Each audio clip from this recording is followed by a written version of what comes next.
Welcome back to Anime Fight Club, everyone. My name is Grim. Today we're checking out Baki Dou or Musashi Dou Part 1. I think we're continuing the fight between Musashi and Pickle.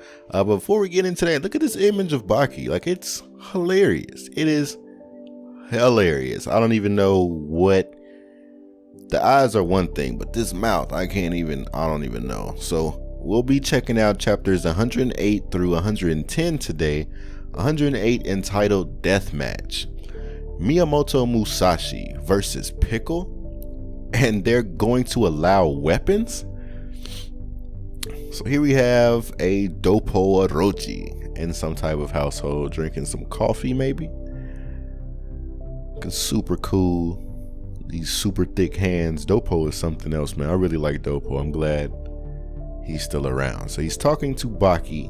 It's all BS, isn't it? What people say about the ones that decide to withdraw from regular society. The strength of your skin, the amount of muscle, the size of your fists are all bigger and better than before, but they just open their mouths to call you crazy and a weirdo for taking the path that will fulfill your desires. That's deep, Baki, but what about you? I haven't seen you yawn at all. Instead, you've been training more than before. How did that come to happen? It keeps your passion up, doesn't it? And here we are sharing compliments with your fellow defeated friends. There's nothing wrong with that. If sharing praise is beneficial for soothing your spirit and mind, then keep it coming. The more the better. And speaking of which, that's true. We're both thinking the same thing. Baki interrupts Doppo. That surprises him. Fighting in a death match. It's not like being in a regular match. Your mindset warps, knowing that only one of you will walk away alive. Basically, after one inflicts enough damage that the other cannot continue fighting, the winner is forced to execute the loser. Is it morally correct to allow this battle at all? You went ahead and took a crack at him with gusto, didn't you? Yep, I sure did. He said it without a hint of arrogance in his voice. For him, the standard of good fighter is worlds apart from what we've known so far. His style is so rough and devoid of diligence. What? Is he required to be like that? Tell me, Baki. Is he forced to make himself and his goals pure? Baki's thinking. That's surprising. You're saying the same things that Musashi would say. Do I? Sorry, it feels good. My old man told me the other day when he came to dinner.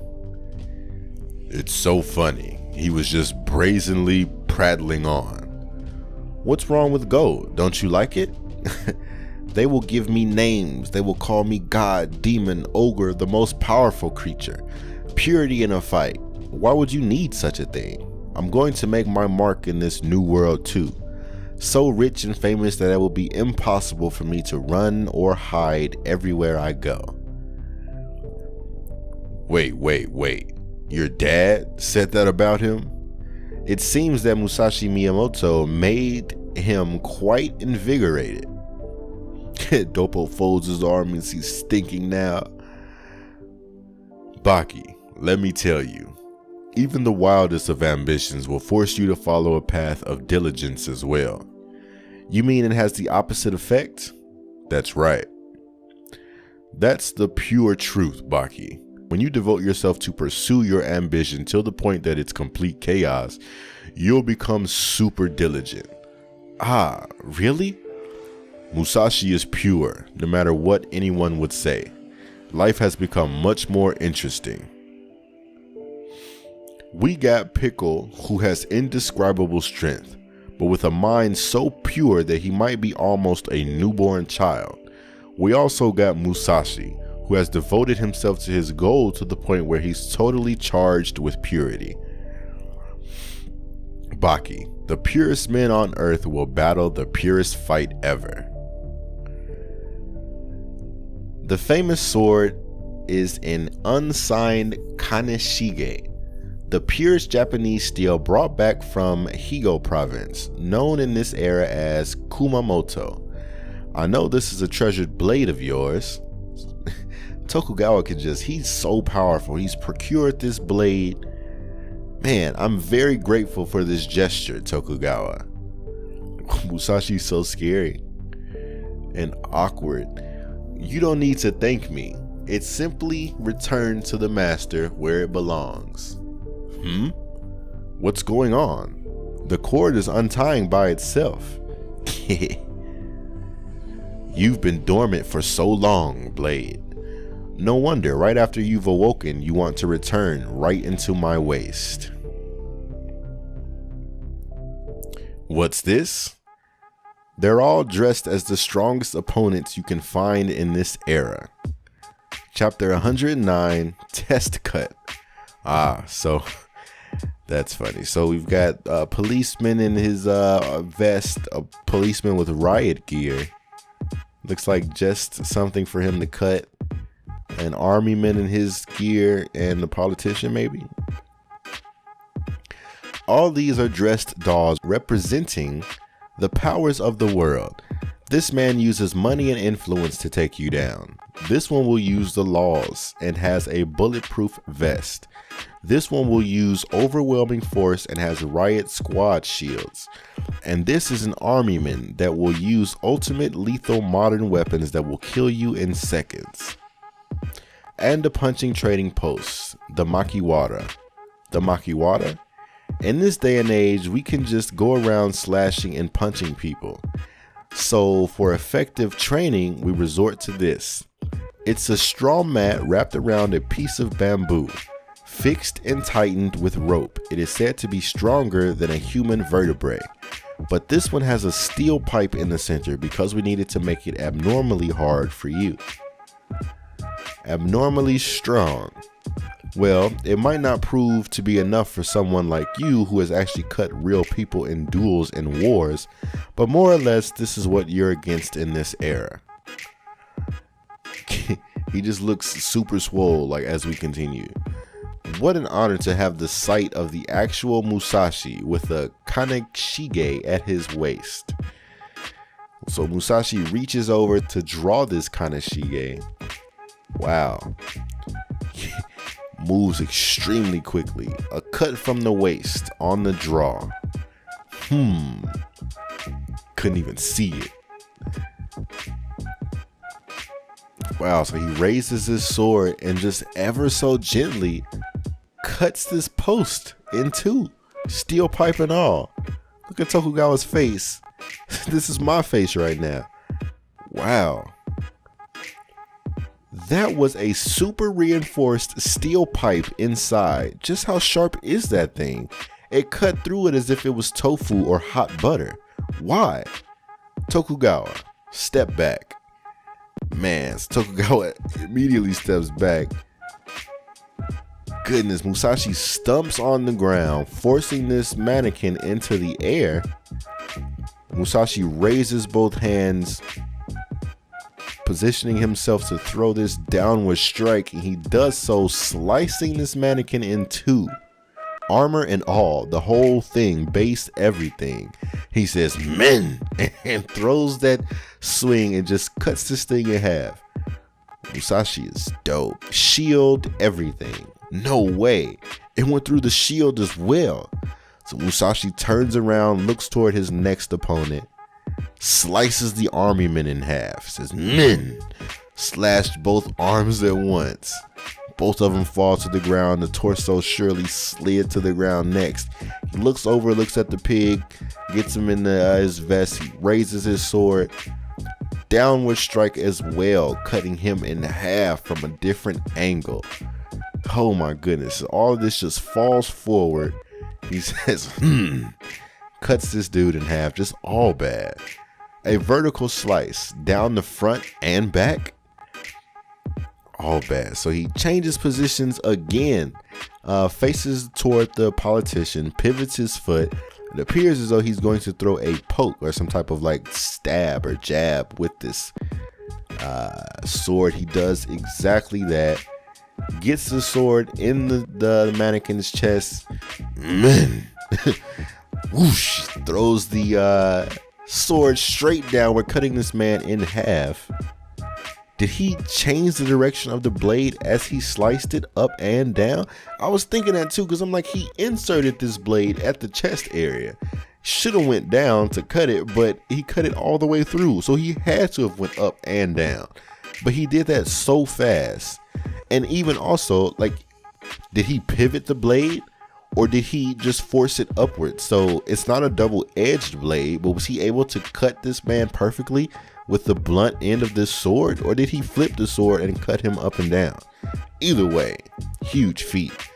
So from there, he continues to slice this man up. Cuts him in his torso, cutting him in fours.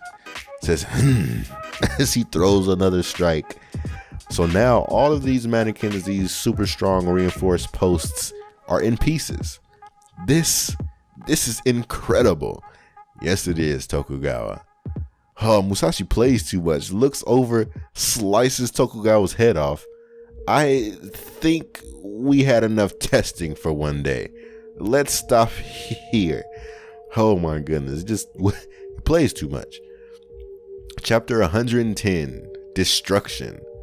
Against Pickle. In this match between Musashi and Pickle, the use of weapons will be allowed. You disagree with my decision?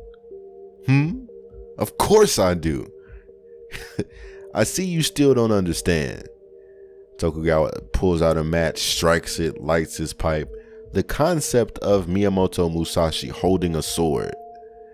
It's a world of destruction that you haven't begun to comprehend. I don't disagree because it's Pickle, the one fighting. I wouldn't agree to put any creature from the past, present, or future in front of him. You can't place anyone alive in front of a swordsman like Musashi. Nobody except the unique Matobe Izo, right? You think I'm claiming that I have a chance of winning against him? We aren't joking around here, Mr. Tokugawa. He gets super serious, looks up at him. I can't run away from my duty. As someone who studies that generation, as someone with ties from that generation, as someone who has devoted his life pursuing that generation, as the warrior that doesn't expect to return alive from the war that will be waged the next time he sees the sun, confronting Miyamoto Musashi is an obligation I can't run away from. That's amazing, Matobe. It was. Those were some great words. So Musashi is in the city looking up at these buildings. The stone castle, it's so big. But still, its center of gravity is a complete vertical line. If the four corners of the top are blown out by my slashes, the head will be on free fall. Landing with that monstrous weight right on its shoulders, unable to withstand the pressing force, the shoulders will fall onto the chest. This man is looking at this building and trying to figure out how to take it down. Like people go to college to figure out like demolition tactics for these things, and he's just looking at them like, yeah, if I did this, the chest collapsing on the abdomen to the waist to the legs. And then for him to personify it, giving it human body parts. When something so big falls under its own weight, it doesn't stop. Crashing onto the ground and never standing up again.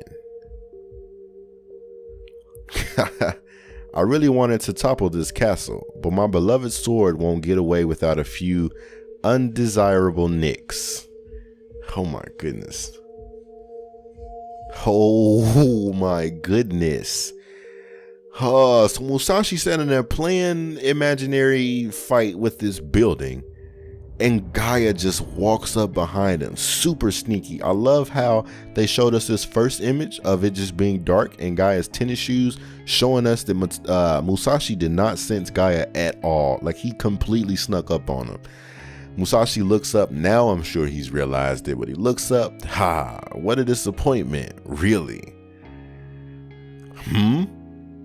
So it is really you, isn't it? The fabled master swordsman, said to be the greatest warrior that ever lived.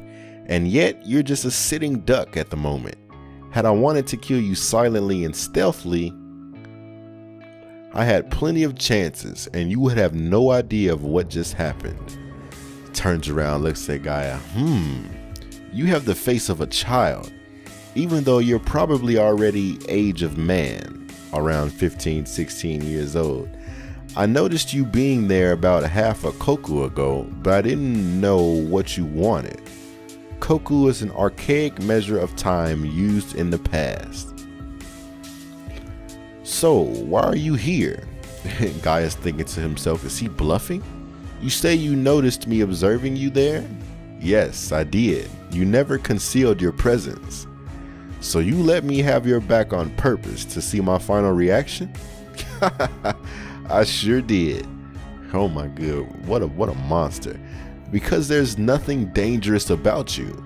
You're loaded with modern weapons and trinkets, but you aren't a threat to me. So Gaia quickly reaches into his pocket or behind him or something. Yeah, he reached behind him to pull out this pistol. What just happened? My tendon was cut.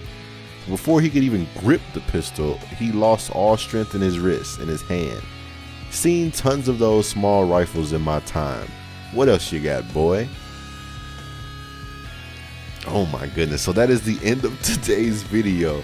But we got a quick start of Musashi versus Gaia. Of all things, I did not see this coming. I figured since Matobe had already, or Gaia had already reached out to Matobe, and Matobe tied him up, that Gaia wasn't going to be bothered.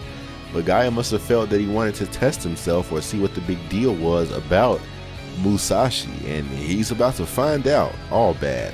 Please leave a comment below, hit the thumbs up, share with your fellow otaku. If you're a new subscriber, well, first of all, please subscribe. If you are a new subscriber, thank you very much. Please check the link in the description for the playlist, all the Baki Universe playlists, as well as the KingJonAFC playlist. Please hit the bell notification so you don't miss any future uploads. I hope to see you next video, and as always, otaku for life.